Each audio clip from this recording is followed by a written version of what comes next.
الشيطان الرجيم بسم الله الرحمن الرحيم ألم تر أن الله أنزل من السماء ماء فسلكه ينابيع في الأرض ثم يخرج به زرعا مختلفا ألوانه ثم يهيج فتراه مصفرا ثم يجعله حطاما إن في ذلك لذكرى لأولي الألباب। তুমি কি দেখো না আল্লাহ আকাশ থেকে বৃষ্টি বর্ষণ করেন, অতঃপর তা ভূমিতে ঝর্ণারূপে প্রবাহিত করেন, পরে তা দ্বারা বিভিন্ন রঙের ফসল উৎপাদন করেন, এরপর তা শুকিয়ে যায়, ফলে তোমরা তা পিটবর্ণ দেখতে পাও। অবশেষে তিনি তা খড়কুটোয় পরিণত করেন। আফামান সারাহাল্লাহু সাদরাহু লিল ইসলামি ফাহুয়া আলা নূরিম মির রাব্বি। আল্লাহ ইসলামের জন্য যার বক্ষকে উন্মুক্ত করে দিয়েছেন, অতঃপর যে তার প্রতিপালক প্রদত্ত আলোতে রয়েছে।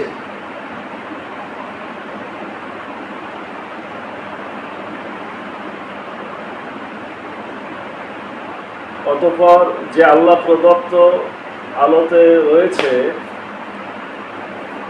তার প্রতিপালক প্রদত্ত আলোতে রয়েছে, সে কি তার সমান যে এরূপ নয়? অতএব দুর্ভোগ সেই লোকদের জন্য যাদের হৃদয় আল্লাহর স্মরণ থেকে কঠিন। উলাইকা ফি দালালিম মুবিন, তারা স্পষ্ট পথভ্রষ্টতায় আছে। আল্লাহু নাযালা হাসানাল হাদিসে কিতাবান মুতাশাবিহান মুসানিয়া। আল্লাহ অবতীর্ণ করেছেন সর্বোত্তম বাণী সম্বলিত কিতাব, যার বাণীসমূহ সাদৃশ্যপূর্ণ এবং যাতে একই বিষয় বারবার উল্লেখ করা হয়েছে।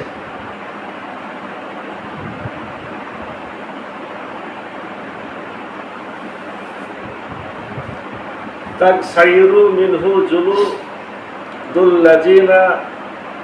ইয়াখশাউনা রাব্বাহুম। ইহা উদ্ধার এবং শ্রবণ করে তাদের দেহে লোম হর্ষণ দেখা দেয়, যারা আল্লাহকে ভয় করে। সুম্মা তালিনু জুলুদুহুম ওয়া কুলুবুহুম ইলা যিকরিল্লাহ। অতঃপর তাদের দেহমন নরম হয়, আল্লাহর স্মরণে ঝুঁকে পড়ে। এটা আল্লাহর পথ নির্দেশিকা, তিনি এর মাধ্যমে যাকে ইচ্ছা পথ প্রদর্শন করেন। মাইয়ুদলিল্লাহু ফামা লাহু মিন হাদ। আর আল্লাহ যাকে পথভ্রষ্ট করেন তার কোনো পথ প্রদর্শক নেই।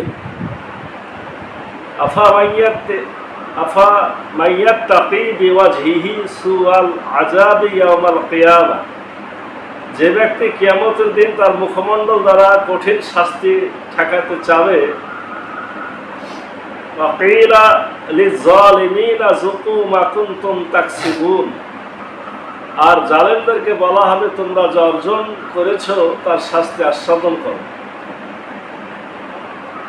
কাযযাবাল্লাযীনা মিন ক্বাবলিহিম ফাতাহুমুল আযাবু মিন হাইসু লা ইয়াশউরুন। তাদের পূর্বপুরুষরা অস্বীকার করেছিল, ফলে শাস্তি তাদের উপর এমন দিক থেকে এসেছিল যে তারা ধারণাও করতে পারেনি।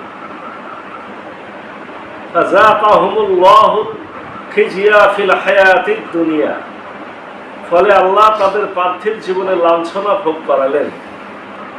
আল আযাবুল আখিরাতি আকবার। আর আখিরাতের শাস্তি তো কঠিনতর। লাউ কানু ইয়ালামুন, যদি তারা জানত। আমরা আজকে সূরা জুমারের 21 থেকে 26 আয়াতগুলো পড়েছি। রব্বুল আলামিন এখানে প্রথমেই একটা গুরুত্বপূর্ণ উদাহরণ দিয়েছেন আমাদের জীবনকে বোঝার জন্য। সেটা কি, যে আল্লাহ আকাশ থেকে বৃষ্টি বর্ষণ করে, তারপর ভূমিতে ঝর্ণা প্রবাহিত হয়, এর ফলে বিভিন্ন ফসল উৎপাদিত হয়, এরপর তা শুকিয়ে যায়, এরপর সেটা আবার পীত বর্ণ ধারণ করে, মানে লাল হয়ে যায় বা পেকে যায়, এরপর সেটা খড়খুটায় পরিণত হয়। মানুষের জীবনও তাই। মানুষও জন্মগ্রহণ করে, একসময় সে যৌবনের ঝর্ণা তার শরীরে প্রবাহিত হয়, বিভিন্ন রং রূপ সৌন্দর্য সে গ্রহণ করে। এক সময় মানুষের বয়স হয়, এক সময় মানুষ মারা যায়। রব্বুল আলামিন এখানে দুনিয়ার কথা বলে মূলত আমাদেরকেও স্মরণ করাচ্ছে। এখানে একটা ছোট্ট ব্যাখ্যা দিয়েছে লেখক, যে তুমি কি দেখো না আল্লাহর তৈরি প্রাকৃতিক আইন অনুযায়ী আকাশ থেকে বৃষ্টি বর্ষিত হয়, অতঃপর তা ভূমিতে ঝর্ণারূপে প্রবাহিত হয়, পরে তা দ্বারা বিভিন্ন রঙের ফসল উৎপাদিত হয়, এরপর তা শুকিয়ে যায়, ফলে তোমরা তা পীতবর্ণ দেখতে পাও, অবশেষে তা খড়কুটায় পরিণত হয়। এতে অবশ্যই জ্ঞানীদের জন্য শিক্ষা রয়েছে। যারা জ্ঞানী তারা এগুলা দেখে শিক্ষা নেবে যে সকল কিছুরই উত্থান আছে, পতন আছে, সকল কিছুই একটা সময়ে তার পরিপূর্ণ শক্তি নিয়ে আবির্ভূত হয়, এরপরে সেই শক্তি আস্তে আস্তে নিঃশেষ হয়ে, মানে দুনিয়ার সকল কিছুরই একই পদ্ধতি, আস্তে আস্তে ধ্বংস হয়ে যায়। এগুলা দুনিয়ার সাধারণ গাছপালা থেকে শুরু করে, মানুষ থেকে শুরু করে গোটা বিশ্বের যে ঘটনাটা ঘটবে, রব্বুল আলামিন মূলত উদাহরণ দিয়ে আমাদেরকে বোঝাচ্ছেন যে এর দ্বারাই বোঝা উচিত যে আখিরাত হবে, সকল কিছু শুরু আছে, শেষ আছে। রব্বুল আলামিন বলছেন, আল্লাহ ইসলামের জন্য যার বক্ষকে উন্মুক্ত করে দিয়েছেন, অথবা যে তার প্রতিপালক প্রদত্ত আলোতে রয়েছে। রব্বুল আলামিন এখানে বক্ষ প্রশস্ত, আমরা জানি যে একটা দোয়া আমরা করি যে রব্বি ইশরাহ লি সাদরি ওয়াইসির লি আমরি, হে রব্বুল আলামিন তুমি আমার বক্ষকে প্রসারিত করে দাও এবং আমার কাজকে সহজ করে দাও। তো রব্বুল আলামিন যা বক্ষকে উন্মুক্ত করে দেন, খুলে দেন, প্রশস্ত করে দেন, সেই মূলত রব্বুল আলামিন আল্লাহ প্রদত্ত যে নূর, আলো, মানে ইসলামের সৌন্দর্য, ইসলামের শিক্ষা, কোরআনের শিক্ষা সে গ্রহণ করতে পারে। আর যে বিপরীত থাকে তার জন্য দুর্ভোগ। আল্লাহ বলছেন, দুর্ভোগ সেই লোকদের জন্য যাদের হৃদয় আল্লাহ স্মরণ থেকে বিমুখ থাকার কারণে কঠিন হয়ে গেছে। তাহলে যার ভিতরে আল্লাহর নূর, আল্লাহর ইসলামের শিক্ষা, কোরআনের শিক্ষা প্রবেশ করে, তার মনটা নরম হয়, সে আল্লাহর জিকিরে রত হয়, আল্লাহর স্মরণে মশগুল হয়। আর বিপরীত যে হয়, সে আল্লাহর স্মরণ থেকে বিমুখ হয়, এজন্য তার অন্তরটা কঠিন হয়ে যায়, তারা স্পষ্ট পথভ্রষ্টতায় আছে। আর যাদের অন্তর কঠিন হয়ে গেল, তারাই মূলত পথভ্রষ্ট। রব্বুল আলামিন পরের আয়াতে বলছেন, আল্লাহ অবতীর্ণ করেছেন সর্বোত্তম বাণী সম্বলিত কিতাব, যার বাণী সমূহ সাদৃশ্যপূর্ণ বা সম্পূরক। এখান থেকে আপনার বর্তমান সময়ে একটা গুরুত্বপূর্ণ বিষয়, যারা কোরআন নিয়ে আলোচনা করছেন, পর্যালোচনা করছেন, তার একটা বিষয় এই আয়াতটা থেকে বের করেছেন। সেটা হলো যে কোরআনের একটা আয়াত আর একটা আয়াতের সম্পর্ক। এই কথাটা ডাইরেক্ট আল্লাহ এখানে বললেন, অর্থাৎ সম্পর্ক মানে একটা আয়াতের সাথে আর একটা আয়াতের মিল আছে, সাদৃশ্যপূর্ণ। তাহলে এর বিপরীত কথা কি, এক আয়াতের সাথে আর এক আয়াতের কোনো অমিল নাই। কোরআনের একটা আয়াত আর একটা আয়াতের বিপরীত হবে না। এখন আলেম ওলামাদের মধ্যে অনেক বছর ধরে একটা বিষয় চালু আছে যে কোরআনের কিছু আয়াত মানসুখ আছে, আপনার যে আয়াতগুলোকে রহিত করা হয়েছে, যে আয়াতের কার্যকারিতা নাই, এরকম একটা আলোচনা আছে। এবং এর সংখ্যাটা 100 অনেকগুলো ছিল। 100-র উপরে আয়াতকে বলা হতো যে আয়াতগুলার আর কোনো প্রয়োজন নাই। যতদিন গবেষণা গেছে আয়াতের সংখ্যা কমে গেছে, কমতে কমতে কমতে সর্বশেষ পাকিস্তানের তাকিউদ্দিন ওসমানী, একজন চিফ জাস্টিস, উনি গবেষণা করে বলছেন যে মাত্র 4টা আয়াত মানসুখ, সকল আয়াতের শিক্ষা চালু আছে। এর ধারাবাহিকতা এখন কেউ কেউ বলছেন যে না, একটা আয়াতও বাতিল না। এটা আমাদের বোঝার ভুল। কেমন বোঝার ভুল? একটা উদাহরণ, যে মদ হারাম, তো মদ একদিনে হারাম আল্লাহ করেন নাই। প্রথমে বলেছেন যে তোমরা সলাতের কি মানে মদ খেয়ে সলাতে দাঁড়ায়, সলাতের ধারে কাছে যেও। এক সময়তে বলা হয়েছে যে মদের মধ্যে উপকারের থেকে ক্ষতিটাই বেশি। সর্বশেষে এটা বলা হয়েছে মদ হারাম। যখন মদ হারাম বলা হলো, আমাদের সাধারণ জ্ঞানে মনে হলো যে আগের আয়াতগুলো কি বাতিল হয়ে গেল। কিন্তু বর্তমান গবেষণাতে বলা হচ্ছে যে না, এইভাবে যদি একজন মদখোরকে, প্রচন্ড মদখোর, আগে প্রথম দিনই বলা হয় মদ হারাম, তাহলে কি ঘটবে? সে মারা যাবে। মানে সে যদি মারাত্মক আসক্ত হয়, সে মারা যাবে। ওখানে যদি ঘরে বন্দি করে দেন, মদ আর না দেন, মারা যাবে। ডাক্তাররা কিভাবে তার চিকিৎসা করে? এটা কমায়, আস্তে আস্তে আস্তে আস্তে কমাতে কমাতে কমাতে এক সময়তে তাকে বিভিন্ন, এর মধ্যে আবার আপনার জ্ঞান দান করা হয়, বিভিন্ন বিষয়ে শিক্ষা দেওয়া হয়, নীতি নৈতিকতা শিক্ষা দেওয়া হয়, ক্ষতির মদের অপকারিতাগুলো জানানো হয়। একটা সময় সে তো এখন তাই গবেষণা করে বলা হচ্ছে যে আয়াতগুলো তো দরকার আছে। প্রথম দিনই তো একটা লোকের আসলে মদ বন্ধ করা যাবে না। আমার জন্য হারাম, যারা আমরা খাইনি হারাম, মুসলমান আমরা হারাম। কিন্তু যে আসক্ত হয়ে গেছে তাকে সরাতে হলে ওই প্রথম আয়াত, দ্বিতীয় আয়াত, তৃতীয় আয়াত আগে ট্রেনিং করায় সর্বশেষ আয়াতে আসতে হবে। তার মানে কোরআনের কোনো আয়াতের শিক্ষা আল্লাহ বাতিল করেন না, সকল আয়াতের শিক্ষারই কার্যকারিতা আছে। এই আয়াতটা হলো সেই আয়াত যেটা নিয়ে গবেষণা করে এই বিষয়গুলো এসেছে, যে কোরআনের প্রত্যেকটা আয়াত আর একটা আয়াতের সম্পূরক। কোরআনের কোন আয়াত কোন আয়াতের বিপরীত নয়। কোরআনের এক আয়াত আর এক আয়াতের সাথে সাদৃশ্যপূর্ণ। যদি আয়াতগুলোর কার্যকারিতা নাই থাকতো, যে আয়াতগুলোকে আমরা মানসুখ বলছি, আল্লাহ আয়াতগুলা আল্লাহ রসুলকে বলতেন যে কোরআনে আনার দরকারই নেই, অথবা আল্লাহ ভুলাইয়া দিতেন, রসুল এটা লেখাতেনই না। কারণ আল্লাহ তো কমপক্ষে, আল্লাহ নিজেই বলছেন যে অপচয়কারী হলো শয়তান। আল্লাহ তো অপচয়কারী হবে না। অযথা কেন আয়াতটা মুখস্থ করবো? অযথা কেন আমি কোরআনের আয়াতে একটা কাগজে লেখা থাকবে? কেন আয়াতটা কেমন পর্যন্ত পড়তে হবে যদি দরকারই না হয়? তার মানে দরকার নাই, বাতিল হয়ে গেছে, এরকম চিন্তা করার সুযোগ আর নাই। এটাই বর্তমান গবেষণা। এরপর রব্বুল আলামিন বলছেন যে যারা আল্লাহর স্মরণ করে, কোরআন অধ্যয়ন করে, কোরআন শ্রবণ করে, তাদের দেহে লোম হর্ষণ দেখা দেয়।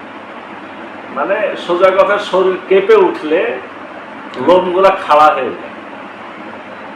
আল্লাহর জিকিরে, কোরআনের আয়াত পড়লে যে অন্তরটা ঝাঁকুনি দেয়, এ কথাটা আছে হলো সূরা আনফালের 4 নম্বর আয়াত, ইন্নামাল মুমিনুনা আল্লাযিনা ইযা যুকিরাল্লাহু ওয়াজিলাত কুলুবুহুম। যখন ঈমানদার তো তারা, আল্লাহর স্মরণে যার অন্তরটা কেঁপে ওঠে। ওয়াইজা তুলিয়াত আলাইহিম আয়াতুহু যাদাতুহুম ঈমানা। আর যখন তারা কোরআনের আয়াত তেলাওয়াত করে তখন তাদের ঈমান বাড়তে থাকে। তো আপনার তাফসীরে দেখলাম যে অন্তর যখন কাউরি ঝাঁকি দিয়ে ওঠে আল্লাহর স্মরণে বা কোরআনের কোন আয়াতের শিক্ষাতে বা আল্লাহর ভয়ে, সাথে সাথে তার শরীর থেকে গুনাহগুলো ঝরতে থাকে। সেই আসলে প্রকৃত ঈমানদার, সেই ইসলামের শিক্ষাটা গ্রহণ করতে পারে।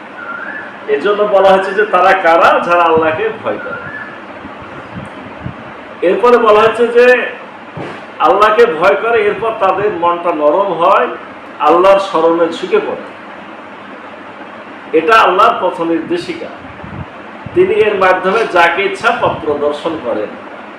অর্থাৎ কোরআনটা হেদায়েত, এই হেদায়েত গ্রহণ করে তার দেহ মন নরম হয়, সে আল্লাহর কাজ করা শুরু করে দেয়। রব্বুল আলামিন বলছেন যে এর মাধ্যমে আল্লাহ যাকে ইচ্ছা পথ প্রদর্শন করেন, আর আল্লাহ যাকে ইচ্ছা পথভ্রষ্ট করেন, তার এবং যাকে পথভ্রষ্ট করেন তার কোনো পথ নির্দেশক নেই। অর্থাৎ কোরআন একটা পথ নির্দেশিকা, তার তৈরি প্রাকৃতিক আইন অনুযায়ী এর মাধ্যমে মানুষ সঠিক পথ পায়। আল্লাহর তৈরি প্রাকৃতিক আইন অনুযায়ী যে পথভ্রষ্ট হয় তার কোনো পথ প্রদর্শক নেই। অর্থাৎ আমি আপনি কোরআনের দিকে আসলে, কোরআনের শিক্ষা গ্রহণ করলে আমি হেদায়েত পাবো, আর এর বিপরীত চললে আমার নসিবে হেদায়েত আসবে না। এটা আল্লাহর তৈরি করা বিধান। 24 নম্বর আয়াতটা খুবই আপনার ভয়ঙ্কর জাহান্নামের একটা আয়াত। যে ব্যক্তি কিয়ামতের দিন তার মুখমণ্ডল দ্বারা কঠিন শাস্তি ঠেকাতে যাবে। জাহান্নামে যারা যাবে তারা আপনার মানে কিয়ামতের বিচারের পরে তারা মুখ দিয়ে শাস্তি ঠেকাবে। মুখ দিয়ে শাস্তি ঠেকাবে ব্যাখ্যাটা এভাবে তাফসিরে এসেছে যে হাত পা তো বাধা থাকবে, এই অবস্থাতে জাহান্নামে ফেলা হবে। যখন জাহান্নামে টেনে তাকে ঢোকানো হবে তখন ভয়ঙ্কর আগুন চারিদিকে আছে, তো নিজেকে বাঁচানোর জন্য হাত পা তো নড়াতে পারবে না, তো মুখ দিয়ে আগুনকে সে ঠেকানোর চেষ্টা করবে, চেহারা দিয়ে এদিক ওদিক করবে, কিন্তু লাভ তো আসলে কিছুতে হবে না। সে চাইবে যে এইভাবে আমি কি করি, নিজেকে একটু বাঁচাই, কিন্তু বাঁচানোর কোনো সুযোগ সেদিন থাকবে না। আর সেদিন জালেমদেরকে বলা হবে তোমরা যা অর্জন করেছ তার শাস্তি আস্বাদন করো, বরং তাদেরকে জবাব দেওয়া হবে এগুলো তোমাদের কামায়, দুনিয়াতে যে জুলুম করে এসেছ তার ফল তোমাদের এই জাহান্নামের শাস্তি। তাদের পূর্বপুরুষরা অস্বীকার করেছিল, ফলে শাস্তি তাদের উপর এমন দিক থেকে এসেছিল যে তারা ধারণাও করতে পারেনি। এটা দুনিয়ার সকল যুগে কাফের মুশরিক জালেমদেরকে বলা হচ্ছে যে তোমরা জেনে রাখো যে তোমাদের আগের যুগের লোকেরাও যারা অস্বীকার করেছে তাদের উপরে শাস্তি এসেছে। শাস্তি এমনভাবে এসেছে যে তারা ধারণা কল্পনাও করতে পারেনি। ফলে কি হয়েছে, তাদের পার্থিব জীবনে লাঞ্ছনা আল্লাহ ভোগ করাইছে, আর আখেরাতে তাদের জন্য শাস্তি আছে আরো কঠিন, যদি তারা জানে। রব্বুল আলামিন এই আয়াতে যেটা বোঝাতে চাচ্ছেন সেটা হলো এই যে আল্লাহকে অস্বীকার করে দুনিয়াতে জুলুম করে ইসলাম কোরআনের বিপরীত চলে কোনো লাভ নাই। এতে দুনিয়াতেও শাস্তি আসে আর আখেরাতের শাস্তি তো আরো ভয়ঙ্কর ভাবে থাকবে। অতএব আমাদের উচিত কোরআনের নূর, কোরআনের শিক্ষা আমাদের গ্রহণ করা, আর কোরআনের বিপরীত যাবতীয় পথ মতকে অস্বীকার করা। এতে করে আমরা জাহান্নাম থেকে বাঁচার রাস্তা পাবো, জান্নাতে যাওয়ার সুযোগ পাবো। আর প্রথম যে আয়াতটা আমরা পড়ে এসেছি, আমাদের জীবন এইভাবে আপনার শিশু থেকে, কিশোর থেকে, যৌবন থেকে বৃদ্ধ হয়ে একসময় মৃত্যুবরণ করতেই হবে। অতএব আমরা যাতে এই স্বাভাবিক বিষয়টা ভুলে না যায়, আমরা যাতে কোরআনের হেদায়েত গ্রহণ করি, কোরআনের শিক্ষা গ্রহণ করি, সে অনুযায়ী নিজেদের জীবন গঠন করি। রব্বুল আলামিন আমাদের সে তৌফিক দান করুন। সকলে বলি আল্লাহুম্মা আমিন। সুবহানাকাল্লাহুম্মা বিহামদিকা আশহাদু আল্লা ইলাহা ইল্লা আনতা আস্তাগফিরুকা ওয়া আতুবু ইলাইক। আসসালামু আলাইকুম ওয়া রাহমাতুল্লাহ।